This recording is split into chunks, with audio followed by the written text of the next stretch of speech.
Good evening, everybody. My colleagues on this show and I have been wondering how long it would take before the Dems and Rhinos showed their true colors in the DACA negotiations with the White House. We can tell you tonight the wait is ended.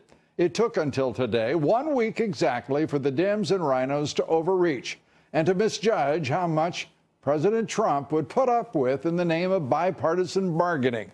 Rhino Republican Senator Jeff Flake also lived up to his name today when he and his colleague Bob Menendez declared that a group made up of these 6 senators, open borders and amnesty enthusiasts, all had come to terms on a DACA deal. We have an agreement that we're, the bipartisan group I'm talking about, the 6 of us working, that we're shopping among our colleagues now. We don't want to release details until we talk to more of our colleagues. I think we have, among the 6 of us, an agreement in principle on all of the core issues. But is there an issue about getting that through a Republican House and a Republican Senate with just this small rump group? Well, I don't consider it a rump group. Okay. And we're in the midst of vetting it with other colleagues. Well, whatever you would call it, rump group seems entirely serviceable for 6 like-minded senators who've decided that being like-minded when they began, that they're like-minded now. Senator Menendez, who just 2 months ago was facing trial for corruption. The White House denied any deal on DACA. Here's Press Secretary Sarah Sanders knocking down Flake's nonsense. There has not been a deal reached yet. However, we still think we can get there, and we're very focused on trying to make sure that that happens. The president's been clear about what his priorities are in that process, and we're going to continue working with members of the House and the Senate, Republicans and Democrats, to make sure that we try to get that deal done. The negotiators looked especially foolish focusing on DACA while the border with Mexico is aflame. A record number of murders in Mexico, cartel violence raging throughout the nation. The U.S. State Department has now warned Americans that it's dangerous to travel to Mexico, and the State Department issued the highest warning for 5 states in Mexico, the second highest warning for all of the border states just south of our border. Border security and the wall are obviously a critical matter of national security, but the rhinos and the left wing of the Democratic Party, well, they're committed to ignoring it. And among our guests tonight, the Secretary of State of Kansas and candidate for governor, Chris Kobach, who says the DACA amnesty must end. Also tonight, President Trump keeping the pressure on North Korea, even as he continues the diplomacy that forced Kim Jong-un to the negotiating table with South Korea. The Trump administration concurrently ordering the U.S. Air Force to deploy 3 nuclear-capable B-2 stealth bombers to Guam, a frequent target of North Korea's threats. We'll take up the president's efforts to rein in Kim Jong-un with Fred Fleitz coming up. Our top story tonight, those 6 senators claiming they've reached a deal on DACA, raising these discussions to the level of a farce. Obama-era amnesty to protect young illegal immigrants from deportation. The so-called Gang of 6 is a really special bunch that you should know more about. Senator Jeff Flake isn't running for re-election because he wouldn't win. Senator Bob Menendez, as I said, was facing corruption charges just 2 months ago on trial. Senators Lindsey Graham, Dick Durbin, and Michael Bennet, well, you may remember those names because they're former members of the sad Gang of 8 group that was pushing amnesty, and luckily, futilely so. And Cory Gardner is a longtime supporter of amnesty. So you see, they had consensus before they even began. And they claim a consensus among a group of like-minded advocates of amnesty and open borders is just simply, well, it's sad, but at the same time, hilarious. And will only now make a deal, I think, harder to construct. President Trump today rejected the bipartisan compromise with some colorful language in an Oval Office meeting. Fox News chief congressional correspondent Mike Emanuel live now on Capitol Hill with the latest for us. Good evening, Mike. Lou, good evening. As you well know, this is 6 senators saying they support this agreement, but it takes 60 senators to pass something in the U.S. Senate. So clearly there is plenty of work ahead. These senators have been meeting for 4 months, trying to come up with a compromise on those children who were brought to this country illegally by their parents. And they say they're working to build support now with their colleagues. We have no agreement with the president. We didn't go there to say, would you agree to this? This is our idea. Would you consider this? He challenged us to come up with an idea, and we've come up with an idea. But Mark Short from the White House said there is no deal. Majority Whip John Cornyn told reporters he welcomes his fellow senators' contribution, but this immigration issue is not going to be settled by just a handful of people. And a leading conservative said lawmakers will likely need more time to come up with a final deal. The president is willing to grant legal protections for this population of illegal immigrants in return for adequate security and ending extended family chain migration and ending the diversity lottery. There's no change to those parameters. However, top Democrats are trying to link addressing the status of those young people with budget and government funding talks, and the government runs out of money in 8 days. Speaker Paul Ryan has acknowledged another short-term continuing resolution will likely be needed. That way there won't be a partial government shutdown, and there will be time for negotiators to allocate money based on new spending caps. We're working with our counterparts on getting a cap agreement, but the appropriators will need time to be able to write an actual omnibus appropriations once a cap agreement is met. But there's no point in having another CR unless we have an agreement on DACA and on funding. That is leading some to make the case that Pelosi is pushing for a government shutdown over an artificial deadline on DACA. Lou? Mike, it certainly sounded like that is exactly what she's doing. Tying it directly to the funding talks is a dangerous thing to do, whether Republican or Democrat, right? No question about that. The Democrats feel like they have a lot of leverage because they feel like Democrat votes will be needed to pass a budget agreement and a continuing resolution to keep the lights on in the federal government. And so they're trying to use that leverage right now to try to force a DACA deal over the next 8 days. And so you've got this fundamental challenge ahead as lawmakers try to work out some of the fiscal issues by throwing a very complicated and controversial issue like immigration into the mix. Mike, thank you very much. Mike Emanuel reporting from Capitol Hill. Thank you. The left, the rhinos, are pushing what would be a disastrous deal. Senator Lindsey Graham and Dick Durbin now proposing to cut the visa lottery program by only 50%. The president wants the foolishness, the absurdity of a lottery, visa lottery, to end. The lawmakers are also trying to restore protections for Haiti, El Salvador, and African countries that have been removed from the so-called temporary protected status program. And their compromise would give the president a measly $1.5 billion for the border wall. The Dems and the rhinos, in fact, are insulting President Trump as he extended a hand to them to work out a deal that would work. In my opinion, the Dems and those rhino Republicans are being frivolous and hardly worth the president's time. Our first guest tonight says it's shocking that amnesty is even being talked about after the American people in 2016 made it perfectly clear we had elected a president whose top issue on the campaign trail was all about the wall and no amnesty. Joining us tonight, Chris Kobach, Kansas Secretary of State, candidate for governor of the great state of Kansas, and a nationally recognized litigator representing citizens, cities, states in cases involving illegal immigration. Chris, it's good to see you. And the very idea that this would be the response from 6 senators, and you know them all, I mean, this is farcical. It's insulting. It's such an absurd response to a serious offer to negotiate from this president. It's outrageous, Lou, and I agree with all that you've said. I mean, look, the president said back in the campaign that he was against any amnesty. I think regular watchers of your show know that amnesties are bad policy. They're very damaging to our country. If you look at the DACA amnesty, people talking about it as if this is an amnesty for some kids. No, the average age is 24. These are illegal aliens in their 20s and 30s.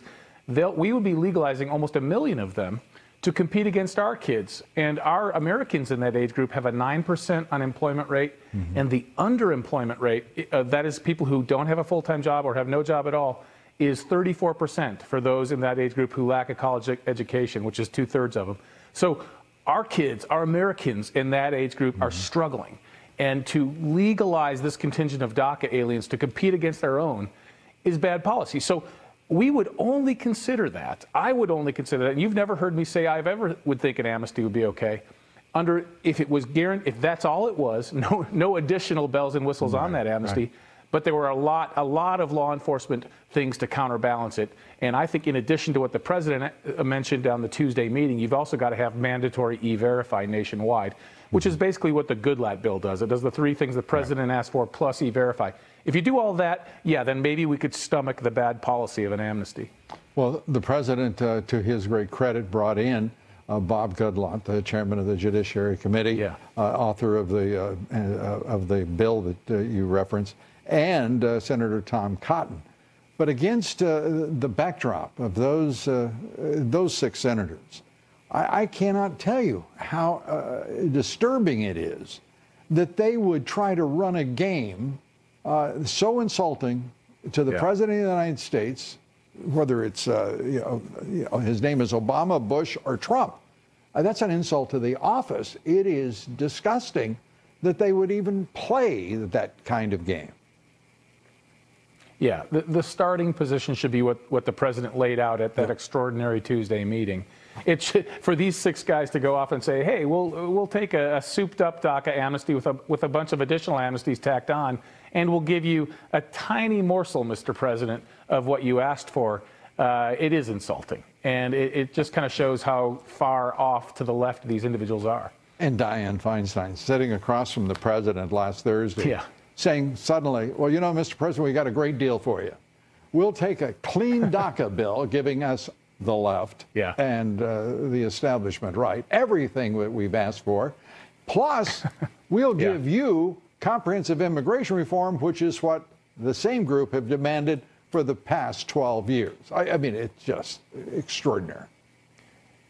It really was, and it just shows you. I think to a certain extent, Senator Feinstein had maybe been encouraged by some of the Republicans in the room saying, "Oh yeah, we want to do DACA. We've got to do DACA." But my point, Lou, is we don't have to do DACA. It's bad for our country, and we would only consider doing it under circumstances where it was a very good deal for the American people. And those 6 senators you've been describing, that deal doesn't even come close being anything good for America. And this president has put forward the Trump doctrine, which is America first. Absolutely. How those 6 senators could even imagine they could sell such nonsense to the president is beyond me.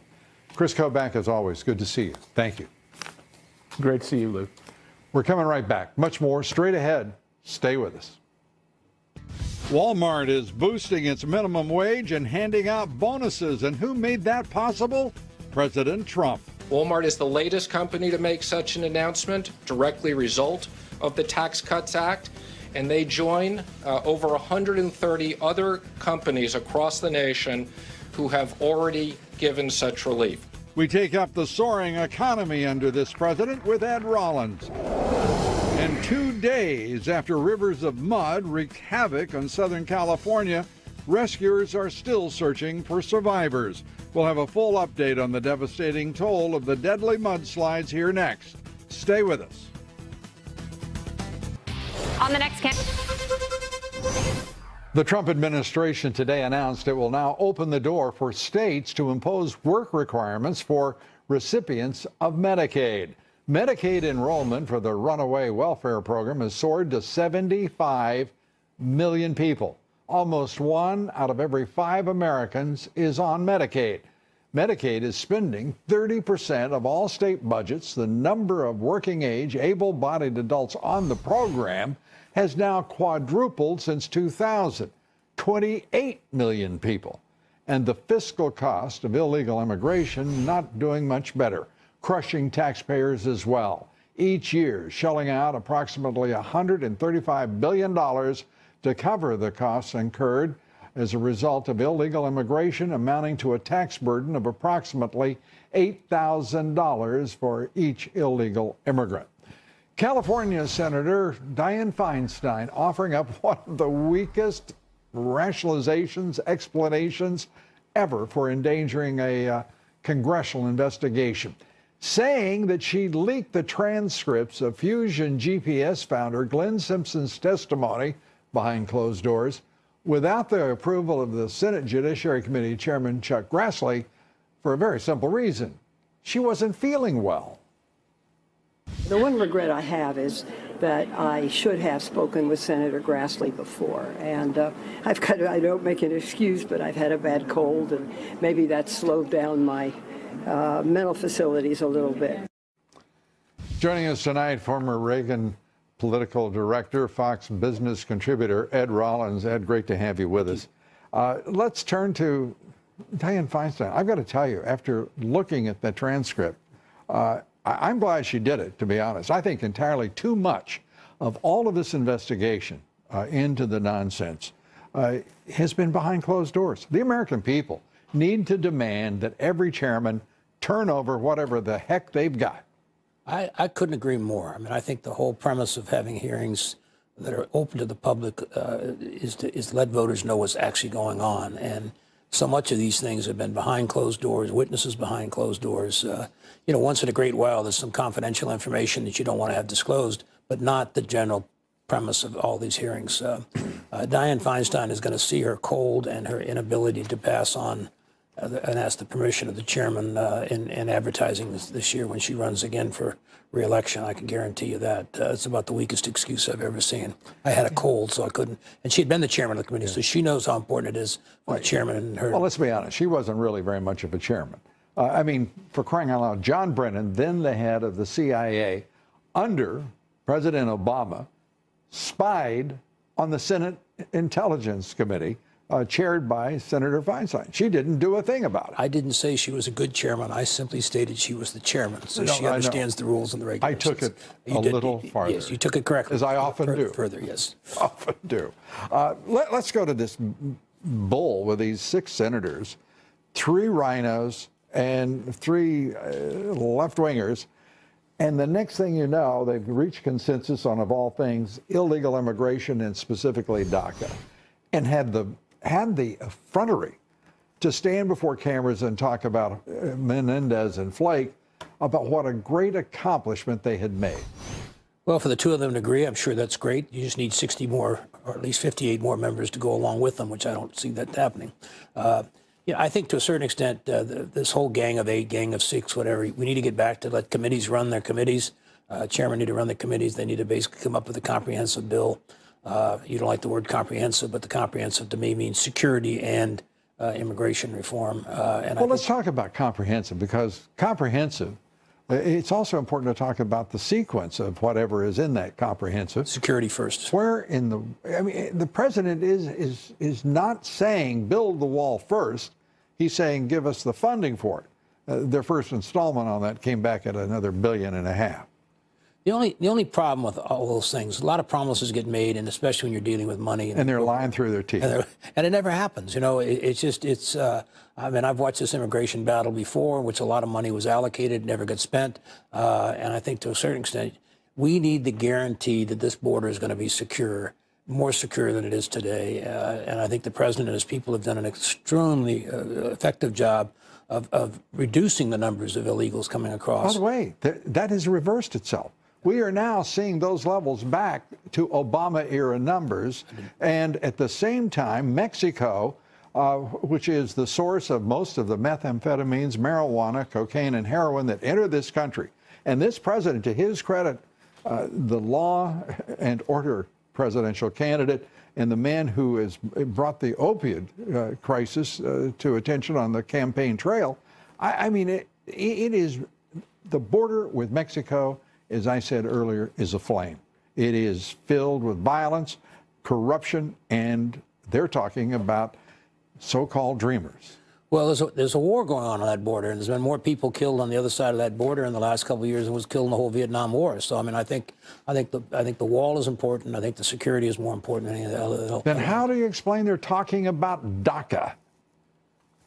You know, DACA is the passionate issue that Democrats can go out and say the poor and the disadvantaged and what have you. And as I said last night, they're always about increasing. I think the reality is these young people came in the country illegally, and they basically need to be dealt with as illegals.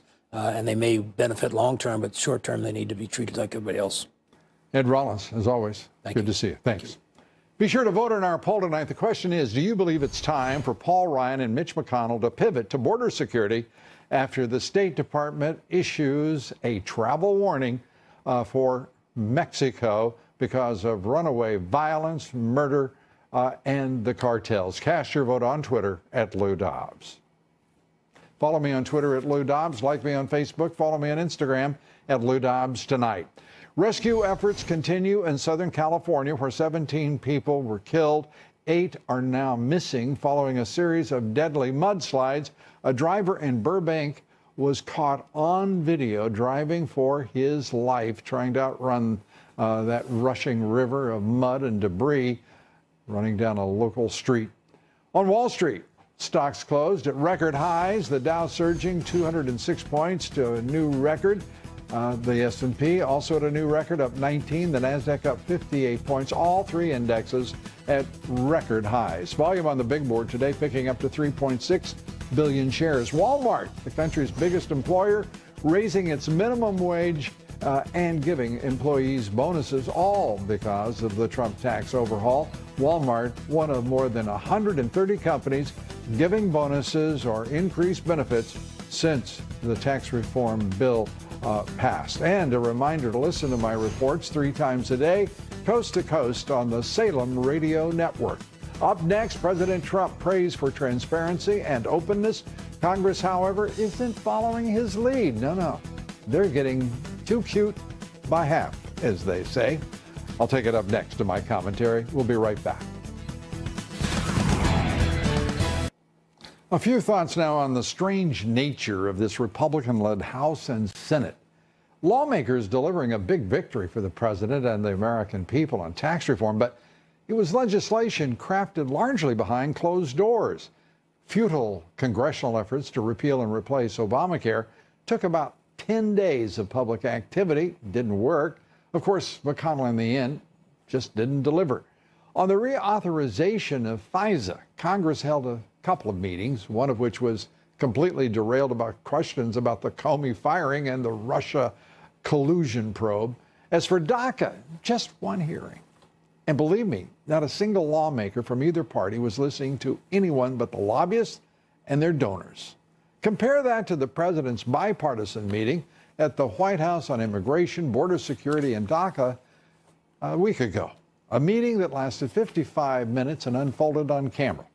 The president debating and negotiating live with lawmakers that American viewers watched on television. It was a great hour, unprecedented, really. The president center stage, driving the discussion and debate. Talk about open and transparent. Talk about America the way it's supposed to operate. This was President Trump at his best, in the open, forthright, straightforward, in my opinion. And now Speaker Ryan, Senate Majority Leader McConnell, and the Dems, like Schumer and Pelosi, can decide whether they would like to join the president in an historic opportunity to bargain in full view of America, in the interest of the nation, and set aside so-called special interest, or have Pelosi and Schumer, Ryan and McConnell live for too long in the swamp, now unable to find a path to serve the nation instead of the lobbyists and the special interest who dominate the swamp. President Trump is making it less difficult for them. To them, I would say, just follow Mr. Trump. In that way lies success. Our quotation of the evening, this one from John Adams, who said this: "There is danger from all men. The only maxim of a free government ought to be to trust no man living with power to endanger the public liberty." We're coming right back. The House of Representatives has voted to renew a foreign surveillance program despite privacy concerns by the commander-in-chief. The president doesn't feel that we should have to choose between protecting American citizens and protecting their civil liberties. He wants to do both. But what's the bigger threat? Big government or big technology? We take that up with Greg Jarrett here tonight. And this extreme sports junkie conquering mountain paths no bike has ever been on before. We'll show you the stunning performance from the French Alps here next. Stay with us. We're coming right back. The House today voting to renew the government's foreign citizen surveillance program. It's known as Section 702 of the FISA bill. Critics say big government can't be trusted, but you don't hear much about big technology's astronomical expansion and contraction of American rights. Facebook is now planning to launch a home video chat device that would rival Amazon's Echo and Google Home.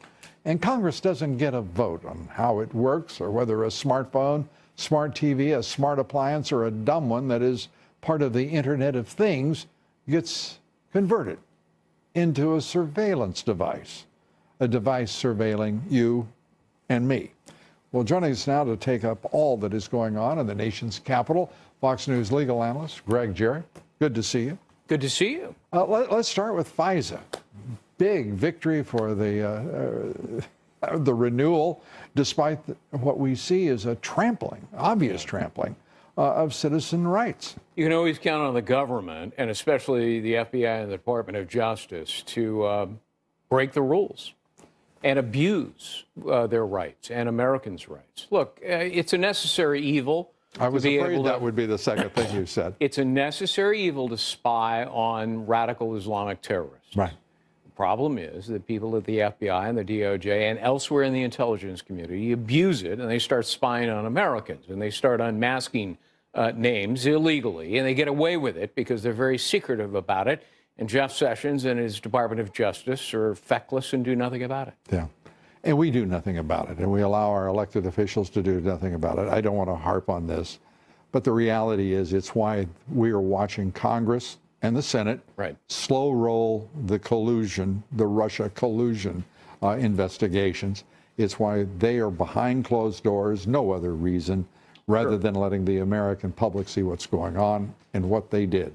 I am absolutely convinced of that. Oh, I think you're absolutely right. What they should do is fast roll the collusion that took place between Democrats, especially Hillary Clinton, and the Russians in paying for the dossier. Oh, we can't get a special counsel of Hillary Clinton No, because there's evidence of a number of crimes. Because that would make sense. It would be intelligent and logical. So, and the government is never this. And a bad precedent. Yes. Oh, my God. Let's turn to Trump and Mueller. Some controversy about whether he will or he won't meet with Mueller in an interview.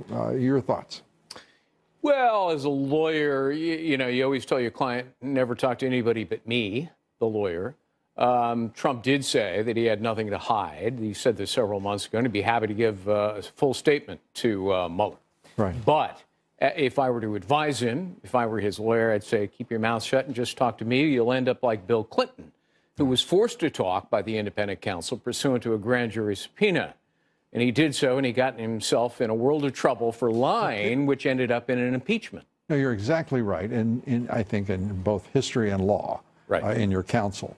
But the other thing is, there was evidence of a crime in the case of Bill Clinton. Oh, yeah. There is no evidence of any crime, as you well know, in this instance. And for him to sit down with the special counsel, to me, just sort of rankles. And I'm being obviously visceral, not legal in this.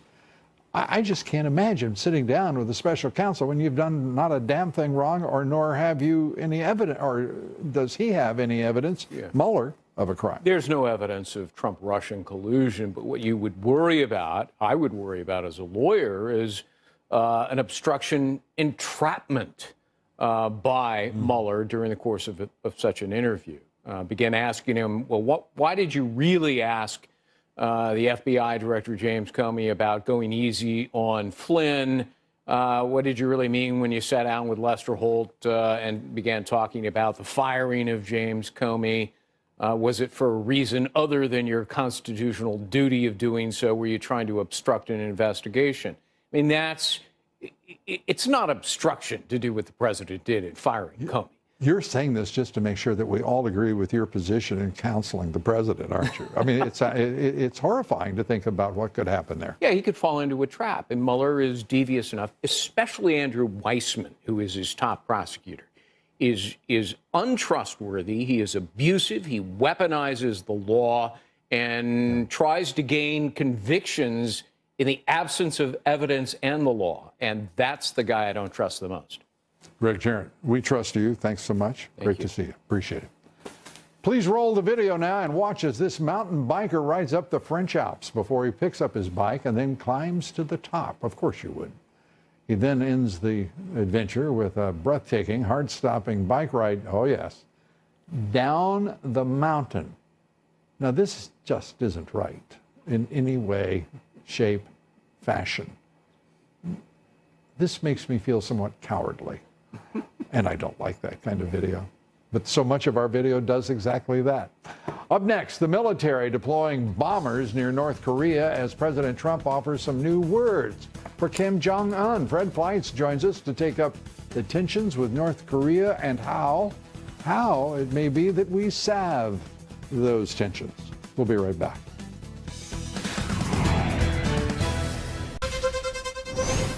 The U.S. Air Force has dispatched 3 B-2 stealth bombers and 200 air personnel to Guam. The deployment puts the nuclear-capable B-2s within 3,500 miles of North Korea, just days after talks were held with South Korea and Kim Jong-un's regime. President Trump also signaling he's open to talks with Little Rocket Man, as he once called him, telling the Wall Street Journal, quote, "I probably have a very good relationship with Kim Jong-un. I have relationships with people." The president declining to comment on whether he's talked with the North Korean leader. Joining us now is Fred Fleitz, Senior Vice President at the Center for Security Policy, former Chief of Staff to Ambassador John Bolton. And Fred, it's great to see you. Let's start with the B-52s. It seemed a little odd in the context of the Olympics and all of the apparent, ostensible advance in the relationship between North and South Korea and presumably the United States to see suddenly the dispatch of these B-2s. Hey, Lou, it's great to be here. Well, the president is sending an important message to Kim Jong-un, and the message is, talk all you want, talk is good, but I'm not letting up the pressure. You have to denuclearize. And, you know, I think these talks are a good thing because as long as the North Koreans are talking, they're not testing nuclear weapons, they're not firing missiles. But the president is sending a message. The fact that you're talking doesn't mean we're going to let up the pressure. And another nuclear program for 20 years. I've written a book on this issue. Right. The only way out is John Bolton's plan to kill the deal. These minor changes being discussed on the Hill, they're simply going to extend this fraud. President Trump, honor the protesters. Please kill this deal. Reports that General McMaster, the National Security Advisor, is working hard along with other members, some other members in the administration, trying to save it. There's obviously some tension there within the administration, or perhaps just simply a difference of view. It doesn't have to be anything beyond that about how to proceed. Well, you know, there's two people the president can listen to. There's McMaster and Tillerson. They've been against the president's Iran policy from his first day in office. They tried to prevent the president from decertifying the deal last summer. Right. Then there's John Bolton, who has always been with the president on this issue and has a plan to get out of the deal. It's a no-brainer, Lou. Side with Ambassador Bolton. That's the way to go. And as far as Iran is concerned, it seems, and I say seems, to have ratcheted down its expansionist aggression in the region, in the Middle East. The status quo ante seems to be what we're looking at. What do you make of it? You know, this is a fraudulent deal. It doesn't appreciably stop Iran's pursuit of nuclear weapons, but we also know that Iran has spent billions of dollars it got from this deal in sanctions relief on terrorism, on the military, on sending troops into Syria, on sending missiles to the Houthi rebels in Yemen that they've used to attack Saudi Arabia with. Meanwhile, the Iranian people are suffering. They can't get enough to eat. Some are selling their kidneys, Lou, to raise funds. That's why it's obscene to continue this deal that's giving the mullahs money that they're using to sponsor terrorism and harm their own people. Fred Fleitz, as always, we appreciate your insight. Thanks for being with us. Good to see you. Up next, open border Dems and rhinos ignoring national security threats as they call for DACA amnesty. I'll take it all up with Gina Loudon and Mark Simone right after the break. Stay with us. What's going on with these people?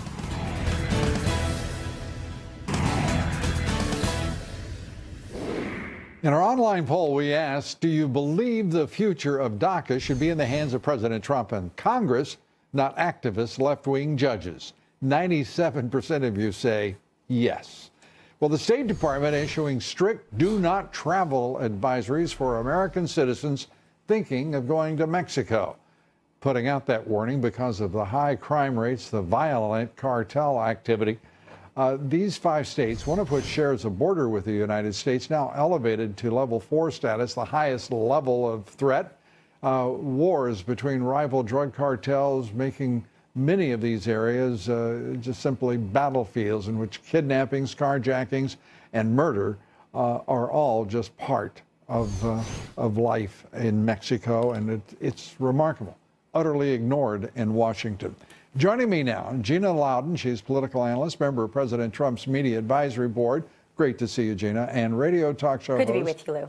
For New York's WOR, Mark Simone. Good to see you. Good to be here. Gina, let's start with everybody's talking about DACA right now, it seems, in Washington, while Mexico is a narco state in the grip of the deadliest violence in its history. It really is, Lou, and I can speak very personally to this because I just moved to Florida from San Diego, California, where I could literally see the Tijuana Mountains behind me. And so I've spent a lot of time in Mexico, and I can tell you it has gotten progressively more dangerous. The government there is very corrupt, and the people know it, and those dangers bleed across the border and cost American lives. And that's why this border wall is so important. Well, you know, the president has, throughout the campaign, throughout his first year in office, has focused on the cartels. He's the only president in American history to actually say he's going to stop the cartels. But coming across that border, Mark, are the largest number, the majority of methamphetamines, marijuana, cocaine, heroin that enter this country. Not to mention terrorism, weapons. What is the point of inspecting all the cargo to port if the border is wide open? Right. If some people get a little wobbly on the president, saying maybe he's not going to really build this wall. He's a builder at heart, and if you know him, that's been the most important thing, those buildings, those monuments. He also keeps his promises. He keeps his promises, and this is a chance to build one of the great landmarks of America that will be there forever, and he knows that. He'll build that wall. Well, that and DACA itself, we watched 6 senators, Gina, three left-wing Dems and 3 Rhino Republicans come together and ballyhoo the fact that 6 of them had come to a consensus on open borders and amnesty, which, of course, has been their view throughout.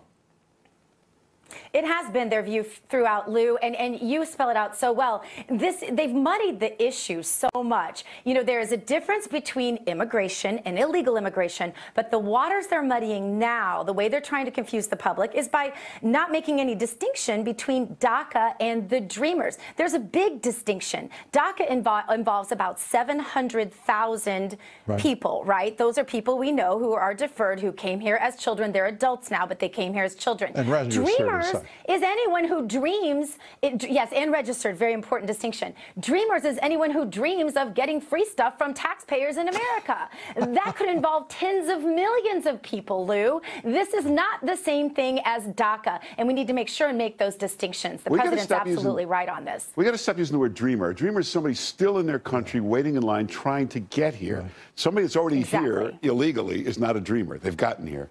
Yeah, and the idea that that this Senate, this Congress can make a deal with the president. He has extended a hand to make that possible. He's willing to bargain. He's willing to negotiate. And yet what he gets met with immediately is from Senator Dianne Feinstein, Mark, an offer to have a clean DACA. We'll take up border security and all of that later. Precisely what every president has run into since 1986. Well, listen, she's a nice woman, IQ maybe 90, 95, not the brightest woman around, but she's trying. She means well. She's got a cold. That is the darndest excuse I've ever heard for leaking, documents. But he's got a lot of Lyndon Johnson in him. He's a deal maker. Let's make everybody happy in the end. You know, I said earlier in the show, to me, he was at his best sitting there with all of those folks in the cabinet room that he had brought in to talk about DACA, Gina.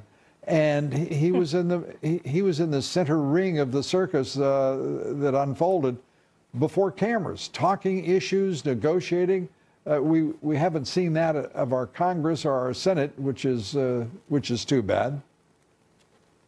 Yeah, that's because he has never been afraid of being completely transparent, because he has nothing to hide, unlike the swamp that has everything to hide, complete with Dianne Feinstein putting an exclamation point on the swamp's willingness to hide everything by using the excuse of having a cold to release documents. I want to know what happens if Dianne Feinstein gets the flu. But you contrast the president and his open policy and letting the cameras in with Congress today and this meeting of these six just going ahead and deciding they're going to decide everything behind the scenes, and we don't even know what's in it yet. Oh, if she gets bronchitis, nuclear codes will get released. Well, exactly. Let's hope that that isn't the case. Exactly. Mark, thanks so much. Mark Thanks. Simone, Gina Loudon, thank you both. Appreciate it. Good to see you. That's it for us tonight, and we thank you for being with us. Tomorrow night, Steve Forbes, Pastor Robert Jeffress among our guests. Please join us. Thanks for being with us tonight. Good night from New York.